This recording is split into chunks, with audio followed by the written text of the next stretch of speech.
Banks are trying to put out on the facade that, hey, everything's stable, everything's okay, everything calm down, we'll get through this.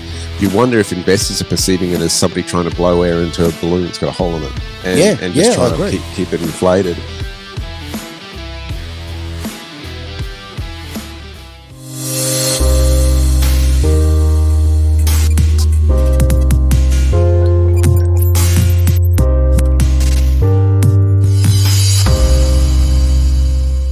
Greater Wealth, really proud and happy to be here. We've got a great show lined up. Derek obviously brings the good news. You bring the level of shaved ape professionalism of the 70s, and I press some buttons, and there we go. Now I'm going to jump straight into it because we've got a lot to talk about today. Derek, you know what to do. Well, the big headlines this week, of course, is what's happening at Credit Suisse, the banks. Last week I was sitting in this chair and we were talking about Silicon Valley Bank, Silvergate Bank and Signature Bank from the US and how they were collapsing, and there was big concerns about if depositors could get their money back.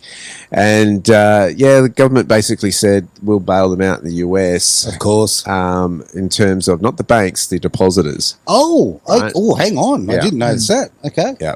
Okay. So the big difference there, they're not bailing out the bank. Nice. Good. About bloody time. Absolutely. To be honest. And then, of course, that causes big concerns around the globe. And one of the bigger players, so those were fairly minor banks in terms of the banking scale.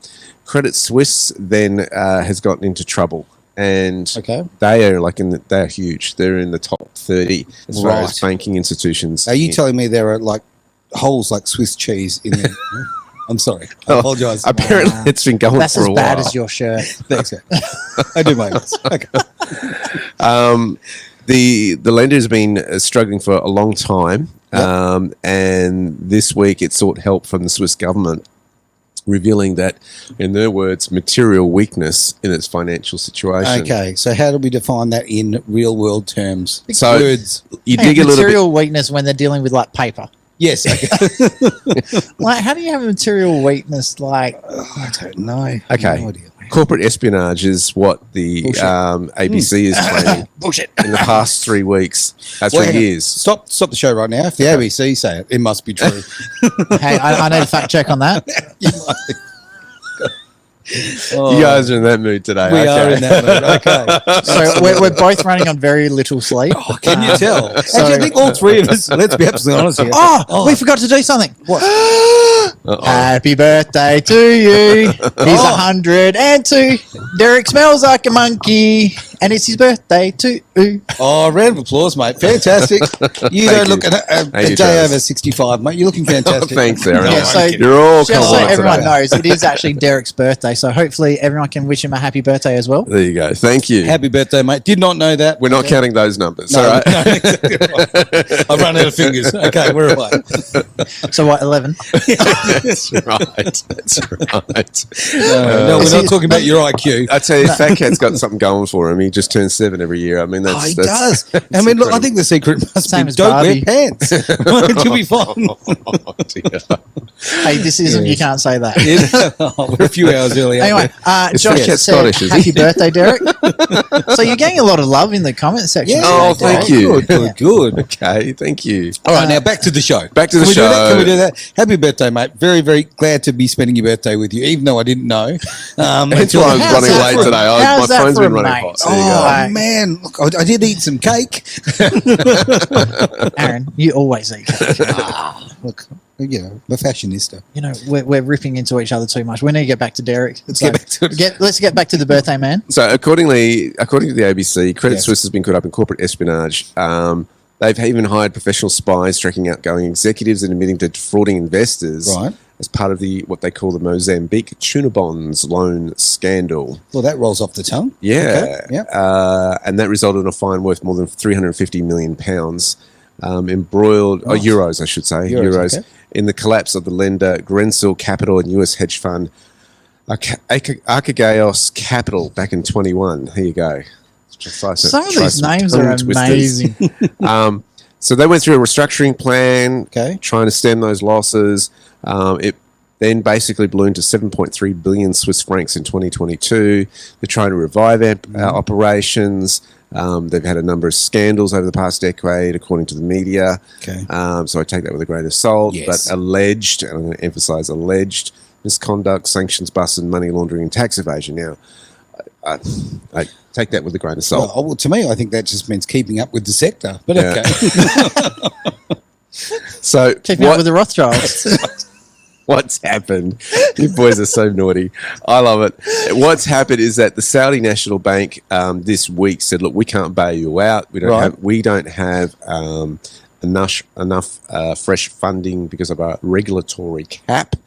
And that scared the stock market. The shares went diving. The shares went down more than 30% at one point on Wednesday, and they were worth about €1.40 a share. And what did they start out at? Well, times that by 30%. So, Okay. I missed that bit. like I said, we're not doing dumb this No, night. It's my not birthday. That's right. I find it amazing that such a large bank, their share price is so low. Yeah, that's... Look, I'm not surprised by that because what you got to remember is the share price is very different from the earnings of a business.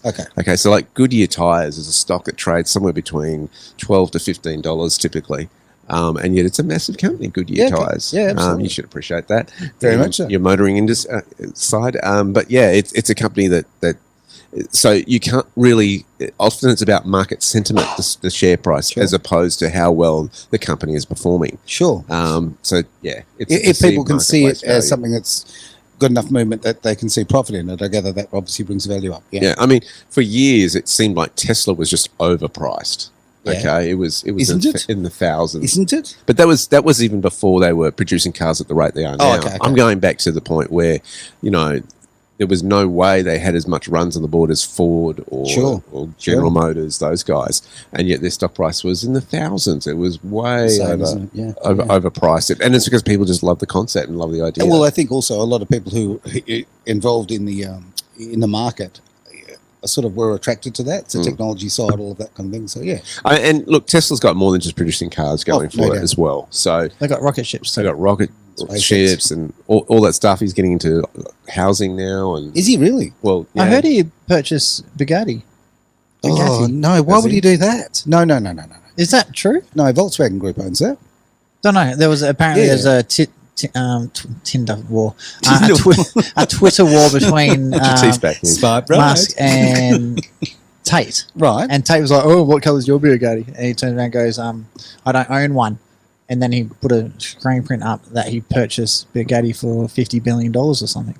Oh, okay. So I haven't verified it yet. But fair enough. Okay. Well, again, if it's on Twitter, coming it must from be true. of course, but coming from his verified account. Yeah. Yeah. So- Well, okay. I don't know. Well, look, up to my knowledge, it's been owned by the Volkswagen Group for quite a long time now. But there we go. Good old wag. Well, he could be doing what the Rockefellers, the family's doing with the banking industry. He'll just go out and buy all the car companies so that you have to buy a Tesla. Well, it might be happening that way because, funny enough, of all things, little side note on that, it is interesting because I think this will affect the stock market and the prices. Ford are actually distancing themselves from being a car company now. Believe it or not, Ford themselves are backing out of what they're going to be all electric soon, but they're literally, it seems like they're repositioning themselves, I guess, in the market for, I don't know what's going to happen in the future, but they definitely Spaceships. But they definitely are getting out of cars, and then for me as a Ford guy, that breaks my heart. But Well, I Ford think there's guy? new technology on the It used to be horizon. Toyota. there's never Toyota. There's new technology on the horizon that's going to, if it gets through, will totally disrupt the whole car industry. Yeah, absolutely. Supra, baby. Toyota Supras. Or Saurus, the V8s. Anyway, Josh says Musk is going to Mars, baby. Also, Twitter is sane since Elon took over. Yes, very true. Yeah, So you're on the I money still there, Josh. haven't made the migration back over there. I've got an account. I just don't really use it. Well, yeah, I opened one years ago, and I went over there for an afternoon. Okay, and I felt so. Did you come back with like parrot color hair? I came back. I felt violated. Okay, I did. I felt like I was touched in places I didn't know I had.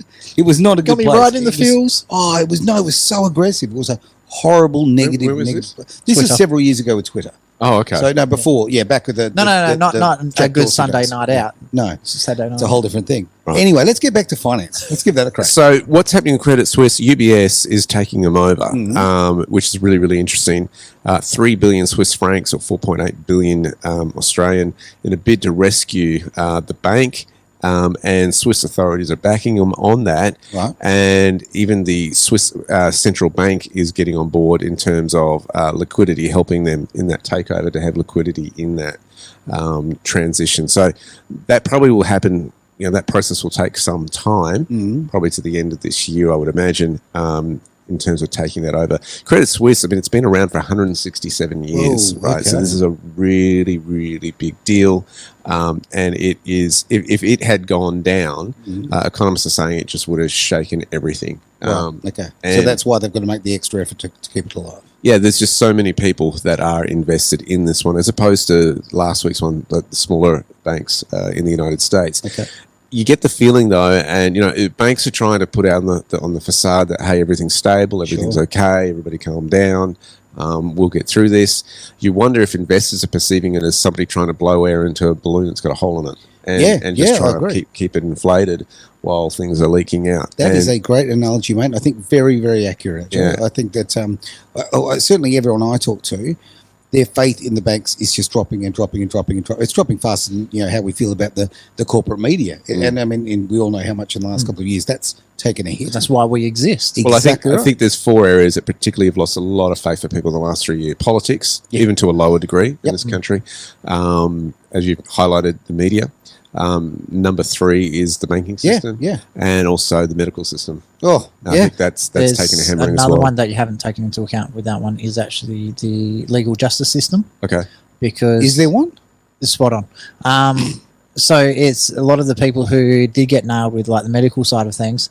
They've gone up and tried to get the legal system to actually stand up and do the right thing, but then even the legal justice system has backed up and supported the bullshit that's going on. So Absolutely. It's Well, and I think this comes back to something you made a big point about over the weeks and months, is that this is they keep talking about the Great Reset. Well, this could be just a fantastic way of throwing out the rubbish and not starting again as such, but cleaning up all of these things that have had generations to just filthy up our lives. This is a great opportunity. I think one of the things that you've just said there typifies that the weakness of having a professional business that is reliant on a license, on holding a license, because the moment you do that, you have then some authority that can shut you down at some point. Yes. And I think that's what's been felt in the legal system, medical system, even media, because it has a license, broadcasting licenses, and politics, people just don't trust what's been going on. Who makes the rules for all of those industries you just labelled?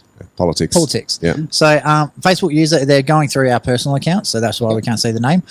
My grandparents were right. Get your money out of banks. So it surprises me, especially after doing your course, Derek. So Blu Sky Factory does do finance courses, basic finance and more advanced options trading courses. Check out blueskyfactory.com.au. Thank you. Yep. No E on blue, by the way. Same as the logo there. It's amazing why people would keep their money in the bank in the first place. There's so many other different options out there. Well, okay.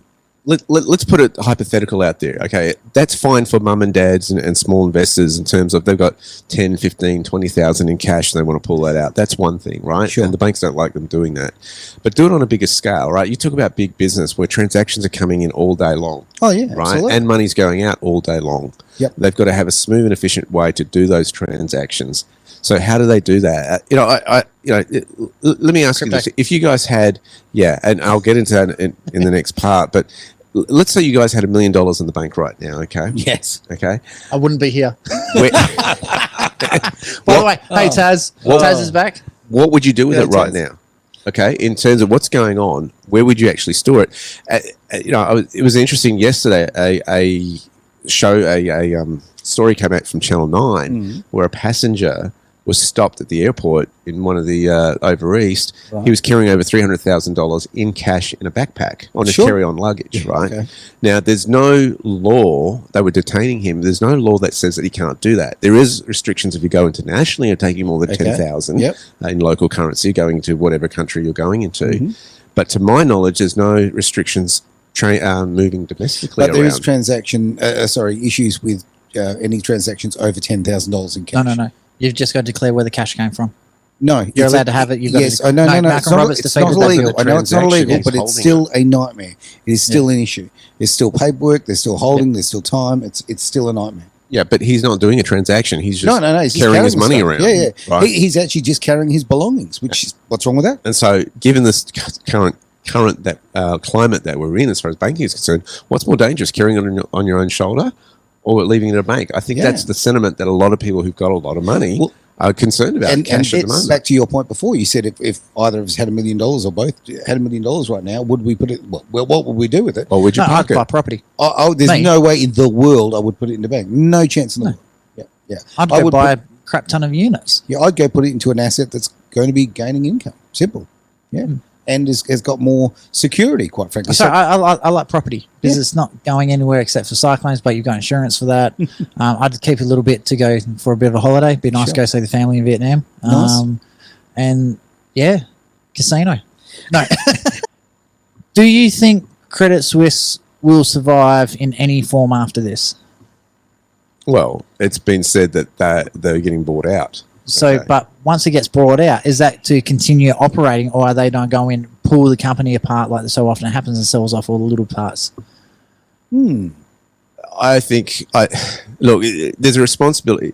I think banking is a little bit different in terms of assets. Okay, you've primarily your biggest asset is your customers. Sure. Okay, because they're putting their money in your banking institution, and then from there, if you're doing other banking on that in terms of other investing on top of that, well, you're basically using their funds. I like how JP, the comedian, put it on the weekend. Yep. He said basically, so in his own satire way, he said, okay, so basically what happened was that I'm putting my money and taking all the risk, and the bank is taking all the reward. Yes. And he said, that's right. And you wouldn't want to take both of those because it's just too much responsibility. It's just classic the way he set that up. He's brilliant. Conversation between himself with two different characters going. And that's a different sector of it. So, come in when the government is kind of looking at it and going, what's happening to our citizens' money? Mm-hmm. Because if they lose that, then what do you got? You got a problem. You got everybody on welfare all of a sudden, right? Because they can't access their wealth. Well, isn't that the Labor Party dream? Come on. You know what's really funny? Because now you bring up Labor Party. We had literally, as you made that comment, Boris Bobbins. Right. What a name. Hey guys, great show. Do you feel that time is slipping away to take money out of your super fund to start your own self-managed super fund? Oh, good question. Oh, that's a curly one because that gets in the realm of personal advice. Yes. Yes, let's throw in the disclaimer. We cannot give you personal advice, general advice. There is no advice on the show. It's an education issue. What you've got to do anytime you're setting up a self-managed super fund, it is about a 7 to 8 week process, right? Because one, you have to set up the fund. Two, the accountants have to register it. And that don't forget all your trusts and all that sort of stuff you got to set up as well. That's what I mean. I'm getting to that. Yeah, you've got to set up the legal documentation for that, and then it has to be approved by the ATO and accepted as a regulated fund that is complying to self-managed super fund rules. Third, then you've got to get your paperwork, and then you've got to set up your bank account, right? So you go to the bank, set up your bank account. Then four, you have to contact your super providers and roll your funds over in hopefully consultation with your financial planner, because if you have any life insurance policies, trauma insurance stuff, it can be very dangerous if you have a pre-existing condition covered by those insurances and shut them down, bang, you've lost your insurance cover. So you really need to talk to your financial planner in that process. Okay. And then it's then waiting for those other super funds to then roll the funds over to that account into a bank. And then from there, you can invest. So it is about a 7 to 8 week process for all of that to occur, and you've got to stay on top of it at that pace too. It's not like you can go 2 weeks and then this has happened and you leave it a week or two because you got busy. Gotcha. That's staying on top of it. And the speed at which Labor is messing with the laws around certain things, I think if you had plans to do it, I think you'd seriously need to go see your financial planner or your accountant. I agree. Look, the government's always going to fiddle with super because that's the history of super. They have. It's like a big temptation. They can't help themselves. Oh, hang on. I'm going to put the hand up on this one. I think the acceleration we've seen in the last few months when it comes to the Labor government, okay, the Albanese government. I don't think, well, maybe it's just me, maybe it's my awareness, but I don't believe I've ever seen a time where super has been fiddled with, everyday Aussies' money has been fiddled with to this rate. They're going to argue that it was the previous government's fault. Of course they will. Right? Because of the But credit card that's that's what extended. This is the thing. We've got a cash flow problem now because we've got to pay for the debt that we incurred during COVID. Well, what about the people who've been putting away money for retirement in that period, right? It wasn't their fault that the government decided we're going to shut down the world because of COVID and a so-called pandemic. So this is what's occurring here. And I think I want to be careful what I say here, but it's control. Money is often about control, and when you lose control, then there's problems, and then you often lose money. Yeah. And I think as much as you can with super, how can you control it in a way that it won't be tampered with by governments, by new legislation, by banks, by dodgy investment schemes, that sort of stuff as well. And I hate to say it, knowing what I know with politics, even if your money is in a self-managed super fund, yes, you've got more control over it, but the government can still get it.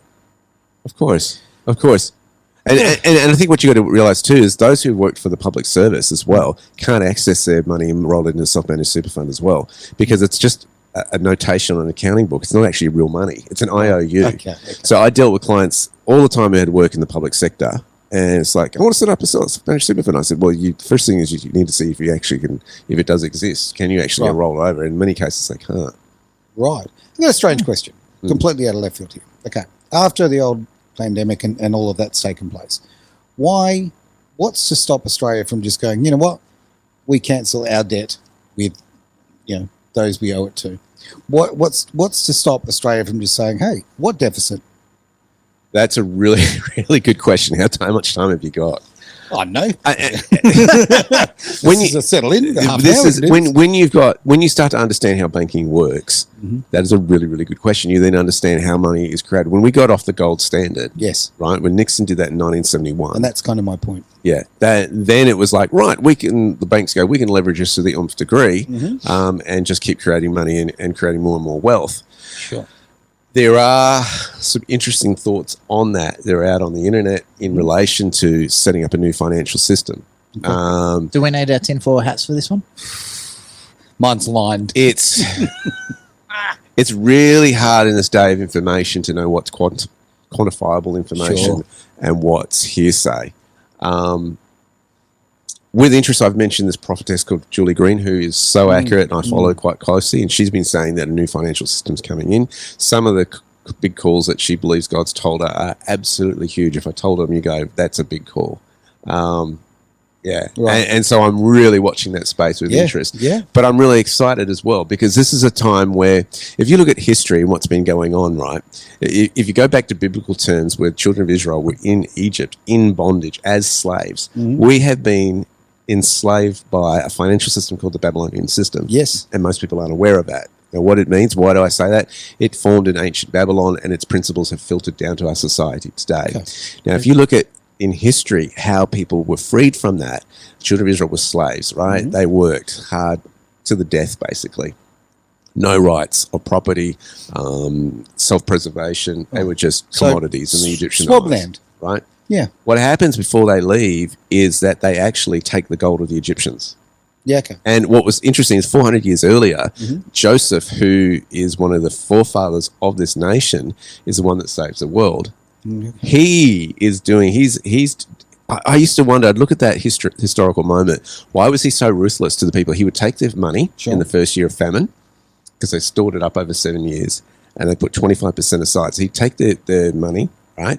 And then after that, they'd sell their livestock the following year. Then after that, they'd sell their land, and finally they ended up selling themselves as slaves. But this was strategic, because why? All that gold and silver is coming from all the nations around and centralized, right, for the children of Israel to form a nation 400 years later, and the Egyptians are then handing it over to them. It's incredible. Look, I don't plan that far ahead. No, but God does, and that's the incredible strategy. So I look at the time period we are, and I think we're in for a greater exodus. I really see the wealth of the unrighteous, the wicked, coming to the righteous right now. I don't think, I think it's fascinating, the wealth transfer that's occurring right now. And so the thing is, here's the stupid thing is, because of mainstream media and then also social media and the way it works. Like, nobody can say it's time to rise up, right? So I'm just using a quote there. But if I was to say that, if I was to suggest that the everyday person stood up and said no and actually acted in a way that would stop this, right? I'll get pulled, I get cancelled, I disappear, right? That's how their algorithms work. So right now you've got an elite who are doing everything possible to shut up the everyday person. That's a massive problem. There is a huge uprising. You look at what's happening in Netherlands. Oh, I love it. Right? I love it. Okay, Yeah, and the farming thing. France really has been the city of love has been in total riots. Yeah, but they're kind lately. of as a nation they love a good protest. But what are they protesting over? Well, it changes. Increasing the retirement age, right? Oh, is that the current by one? a couple of years? Yeah, that's what they're doing. It's a financial thing that they're dealing with. So Sure. we're debating over here about superannuation. Yep. They're debating about increase to the retirement age from I think it's 62 to 64. Okay. The other thing that's fascinating about this is historically we've had revolutions over taxation. The American Revolution was over tax. Okay. Yep. It was all about money. Well, the Magna Carta was about tax. So that's for the common law people out there. So- the Boston signing Tea of Party the, as well, the so- nobles rebelled against King Edward because he wanted to take away a lot of their land rights. Because the tax rates were through the roof. So they said, no, if you want to keep fighting the French, you will sign the Magna Carta. Yep. So they actually held the king to ransom. And if you don't know history, it just repeats itself over and does, over. absolutely. And here we are in this poignant time in history, this exciting time in history, where this wealth transfer is about to occur. So, quick question, because we've got a lot of comments coming through. We'll get to the comments shortly. So, I love the way that the media always portrays, Swiss Bank lost X amount of dollars, but the money's not actually lost. It's just been transferred from one person to the next. So, I'd love to know who had the security over Swiss Bank. Where did all that money actually go? Because I can guarantee you, it's not in my pockets. Oh no! I think it's under a rock that's a particular dark shade, actually. But there you go. I love that. Well done. So Yeah, look, I wonder if that was too fast for a lot of the people online. Wow, we've got so many comments coming through. So I'm going to quickly read these, and you keep going, Derek, and then I'll come back in a minute. all right. So it's the same. And Travis brings up a great point. It's like the stock market when it crashes, and it's like there's billions of dollars been wiped off the value of stock markets. No, it just changed hands. Exactly. It's Right. Somebody sold at a higher point than somebody bought it at, and that's what's going on. Yeah, absolutely. It's just moving it around. That's all it is. It'd be nice if we moved a lot of that, oligarchy kind of money back into the hands of people who actually, work hard and deserve it. And how do you know that oligarchies didn't work hard to get the money in the first place? I know The Russian oligarchies probably got it through organised crime. So yeah. On this show, I've given the whole thing. Money is just simply happy tickets. Yes. My other thing that I say about money is simply a tool to do good by. Right. When you can also use it for wickedness. Yes. Right. We're seeing a lot of that. And this is one of the biggest issues that is coming out. And as I mentioned last week, it's like enough is enough. And the impurity has been there for decades. It's now coming to the this surface. is so impure. Look, honestly, Mark McGowan could use it as gold. So, talking of that, the Facebook user said, still will not change the problems within the bond market. So, that was from a couple of minutes ago. Right. So, I think he was talking about the banking and the capitalization and all that sort of stuff. And then we have another Facebook user saying, the military super can't be rolled over. So that's an interesting one. So obviously a lot of the countries with a very large military. Absolutely. Personally, I think Australia needs to increase our military. It's starting to increase its spending on military. No, they're increasing the spending. They're not increasing the size of the military. Okay. They're just buying fancy ships that we don't really, or Nuclear submarines that subs. we don't need. Yeah. So it's great that we're upgrading our gear, but we're not actually getting more soldiers. So I'd like to see more soldiers personally. I think Australia as a whole, we need to start building more trust, especially in our legal system. I'm going to throw something in on this. You know what? We need a lot more soldiers, but here's why we don't have as many soldiers as we should. Is because, quite frankly, the military treat our soldiers like filth. That's a reality. Spot on. And if they treated them with respect and dignity and actually looked after and she had this amazing thing called duty of care, we'd have a lot more soldiers. Yep. So more, but personally, I think violent criminals like home invasions and things like that, especially what's going on in Darwin, stuff like that, I think a lot of those people need to be sent to the military to learn discipline. And that's a very easy way to boost the numbers. agree. Okay, another Facebook user. An analyst suggested that the banks holding a lot of crypto are being targeted first. Any thoughts on that, and why would they do this? Yeah, there is a theory that, that when a disaster happens, let's not waste any time on it. Let's take advantage of it. Absolutely. And, there is the question that's on a lot of people's mind is this a move to get it onto a CBDC, decentralized bank digital currency? And so chaos creates the opportunity for that to occur. There is, I think, that theory that is occurring. And what's been interesting to see, one of the points I was going to raise is the technology that's been going on over the years that the SWIFT system is changing. So to do a transfer internationally requires the SWIFT system. And they've been bringing very in... not Swift. Sorry? It's very not Swift. That's It's right. very slow. I mean, it's probably incredible for the 70s, right? For its time. But technology certainly outpaced that era now. And they've been looking at this and going to a new system that they want to replace it with. It is the, help me say this, the ISO 20022 system. They're looking at implementing that. It's going on and been developing since 2004.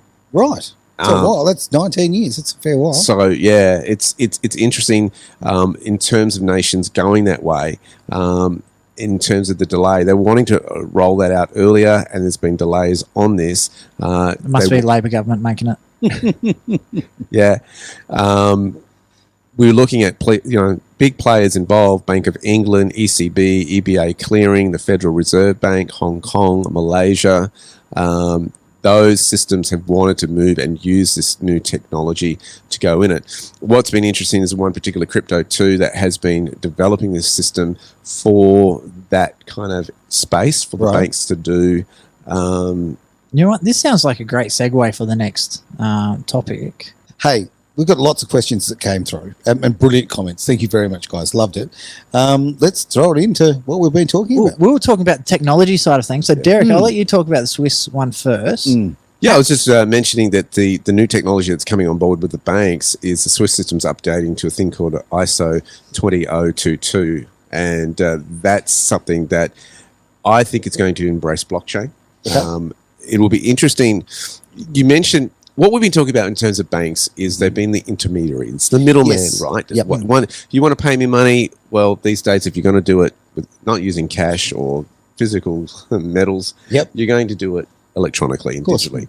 And to send something to, pay for something on Amazon or eBay, whatever have you, it's done electronically. So the issue becomes, can you do that peer-to-peer?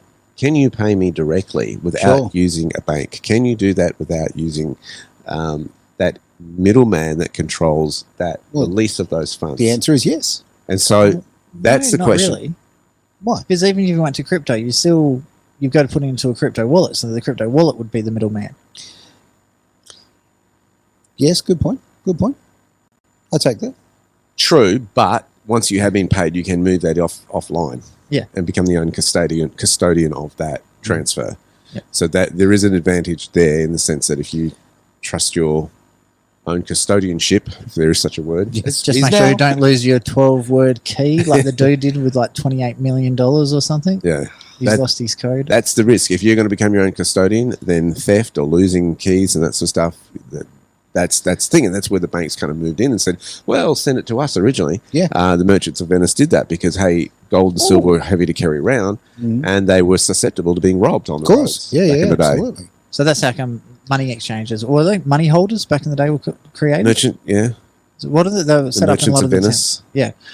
Interesting. So Josh has chucked a comment in here. Apparently you can host your own wallet. Really? You know what? Just on a side note, can we get Josh in here one day? That'd be I've been fantastic. trying to, but he reckons he works on Mondays. So maybe we clearly do. not very hard, mate, because here you are. I like your work ethic. It's fantastic. So what I was thinking is with Josh, why don't we see if we can get him in for a show during the week when he's not working? Sure. I'm all for that. Because I think he's phenomenal. Like some of his insight into this stuff is great. So well, let's not just count him, and put him above the others. We have had so many good. And the other one, It's been your brilliant. mate, the Greek. Oh, Pete. Pete, can you imagine Pete's Josh? not Greek, but he's Macedonian. Macedonian. Don't screw that up. The same I did difference. last No. week. You'll probably want to kill me now. I called him a Slav. Hello. Oops. Can you imagine if we had Josh and Pete? It'd be brilliant. Absolutely brilliant. Would you get any words in? We'd get you out, so that'd be good. Yeah. No, that's fine. I'll give up a chair for them because we need a bit of variety. We certainly do. Yes. We certainly do. My concern. Okay, so with this new system, like all systems, there's always bugs. There's always problems. There's always loopholes. My concern is, has this been pretty much any new technology comes out at the moment, especially something that's dealing with personal information, your privacy, anything that can be used to abuse the system and put you into a detrimental system. I think they need to be geared up to handle attacks like brute force attacks from a quantum computer. Because I'm reading more and more articles now saying between 6 months to 12 months away until quantum computers will become commercially available. So for the people that don't understand what a quantum computer is, sorry, glasses, I'm a computer nerd, get over it. So a standard processor on a computer is like reading a book, yes or no, or ones and zeros, X amount of times per second. That's what your hertz rate is and all that sort of stuff. A quantum computer works a little bit differently because it's no longer ones and zeros. It's now all the different symbols across the board, but it's also stacked. So it's like if a normal computer is reading one book at a time, this would be like reading an entire library at the same time. Okay. So the speed difference of a quantum computer versus a normal computer these days is chalk and cheese. So how do we protect people's money if they've got a quantum computer? Spot on. Because there's just... Sorry, hay fever's kicking in. I just can't see... I don't know in history any other time that there was a technological advance as dangerous as this when you pair it up with AI. Okay. And I think that's where the problem is. So if we've got a new system for transferring money, how do we know that they're not going to use that to gain a backdoor into all your bank account or your personal details? Because it's really important. Because also have a look at this. We had a bank in WA who was closing down the bank. So they just grabbed all the newspaper, like all the paper, and threw them into a miniskip. So everyone's personal details were in the miniskip, free for anyone to grab. Wow. So there's a lot of problems here. I'm genuinely concerned every time they shift technology like that. Have they done their due diligence? Have they anticipated the new technology that's in development? And I personally don't believe they have. So the more you say that, the more I think offline... Yeah, that it just appeals to me personally. Yeah. On top of that, this is also why I'm actually a really, really big fan of blockchain, because it's not one computer doing the check. So let's say you want to transfer money, so that goes out across the entire network, and they all check. Sure. And if there's a discrepancy, let's say a computer's trying to catch it, you would have to catch every single computer and change every single computer at the same time. And even with a quantum computer, I don't think that would have the technology to be able to do that. Again, I don't know. No. And how would you test something like that? No, good question. No idea. If you had like 5 quantum computers doing it at the same time, could it crack that? My concern too is that we've had that many information leaks online. It's hackers, thousands of them, stealing people's month. information, private information. Absolutely. I mean, identity theft is a big deal in the United States. Where does that put everyday citizens? We've given their information to corporations. And we're not just talking banks in the sense that it could be an insurance company, as we've seen recently. It could be... Ancestry.com has been purchased, and I can't remember who... It was one of the big ones, and now they have all of your DNA. Yep. DNA, exactly. So, like how far does this actually go? Yeah. Well, like you've been saying over the time, and we are now the product. It's as simple as that, Our information, our data is the product. And now our DNA is the product as well. They're just knowing absolutely everything about us. It's terrifying. Here you go. Josh said BlackRock brought it. Oh really? Glad you said it. That's awesome. That definitely sets my heart at ease. So glad I didn't do it. So glad you said it, by the way, Josh. Because what happens though if a relative did it? Right? You may not have done it, but a relative did that. You want a funny story? Go. So I'm going to call it an associate because they're on the other side of politics. They're a policy writer for a certain political party. I'm trying to tiptoe around a few things here. So he very handsome, tall, of a nationality that was very desired at the time with a very good education background. So as a sperm donor was in high demand. So he attended and became a sperm donor to get money for certain things. And so, legit through proper sperm bank and all that sort of stuff. So it wasn't just like selling himself as a prostitute. No, this was actually kind of was, but no. So what happened is all your details are supposed to be kept private.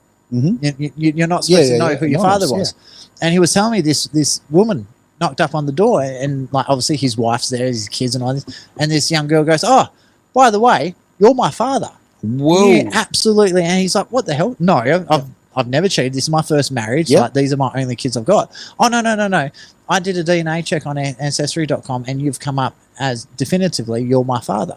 Wow. She's the child of the sperm donor. Yeah. And so you're not supposed to know this, but Ancestry has gone around the sperm donor side of things and actually found him. So it turns out he's actually got 3 other kids because of Ancestry.com. Well, not because of Ancestry, but they know he's the information available. Yeah. So it's gone around all the protections that the government put in place for sperm donors. Wow. And now all of that information is actually owned. So now they're actually outside the jurisdiction of Australia. Spot on. So now he needs to pay child support on those not yet children. I'm still waiting to see what would happen with that. It's going to happen. Oh, of course. So, because then could he turn around and say, "Oh no, that was unconsensual insemination"? It's a minefield. Yeah, I don't want to touch it. Absolute minefield. It really is. Personally, I'm not touching Ancestry.com at all. No. There's a few things that I do where they say, "Oh, you have to do that." I'm like, hell no. My concern about Ancestry.com, an organisation like that, is an American organisation. What's stopping the FBI putting in an order saying, "All right, hand all of your records," right? And suddenly it's in the hand of the authorities. Because the FBI is very ethical. I can't even believe you'd suggest anything else. Jeez. It's so true. Do you have a comment from Josh about the quantum computers as well? So I'll just bring it up. If you want to read that. Josh, like me, is a bit of a tech head. Quantum computers are very good at certain types of operations. They aren't viable yet, and that's why they're not released to the public that we know of to crack current crypto.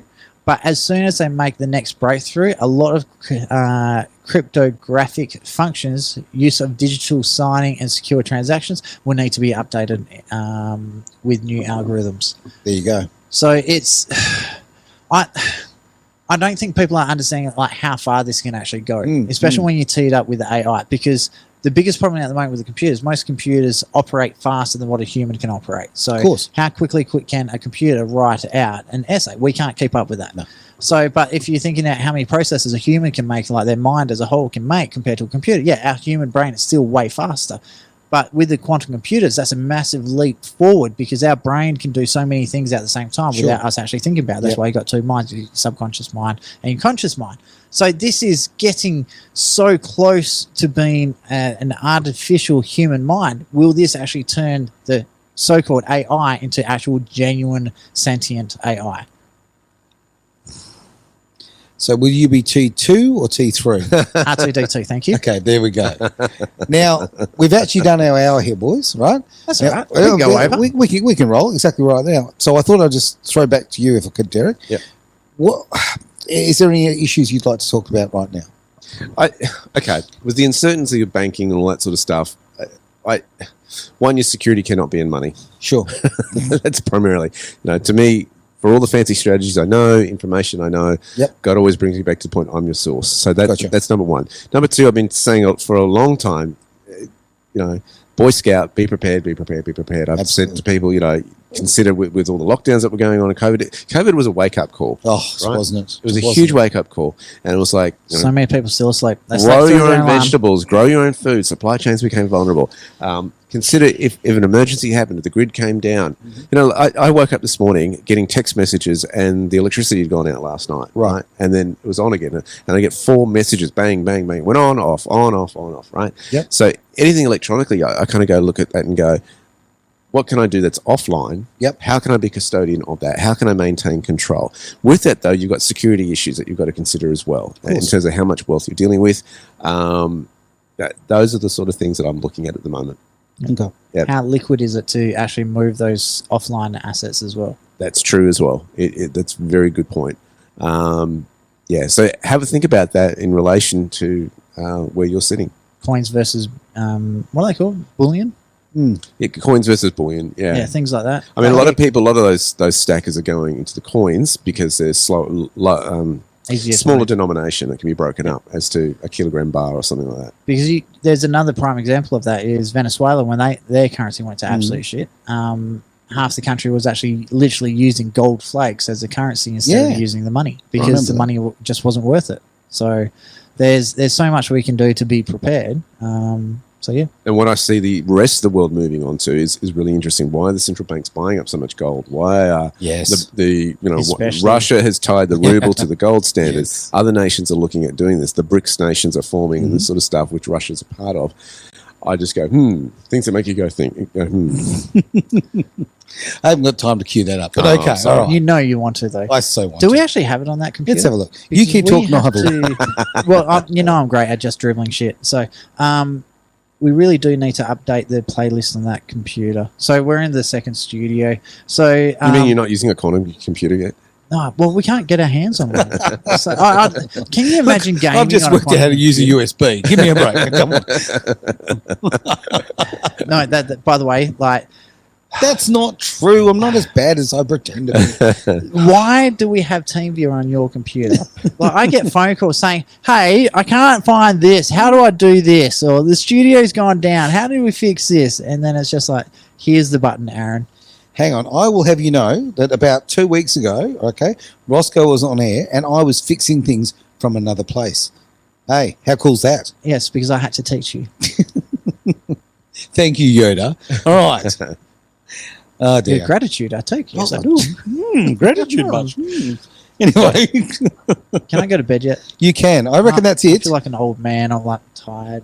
I'm actually surprised we made it, guys. Honestly, look, thank you so much for those watching and listening because honestly, the questions been amazing, comments have been amazing, and for three blokes who are literally, and we've got no excuse. We didn't do anything collectively, so individually we've all gone out. And He just got old. Oh. Like, Derek just got old. Yes, he's just 21. That's all. Thanks, mate. Thanks. That's great. Yeah. He's 25 for the 25th time. I don't think that's possible. We're not doing numbers today, remember? we're not doing that. Okay. Okay. And with that, let's end the show. It is The Greater Wealth on Edge Radio Australia.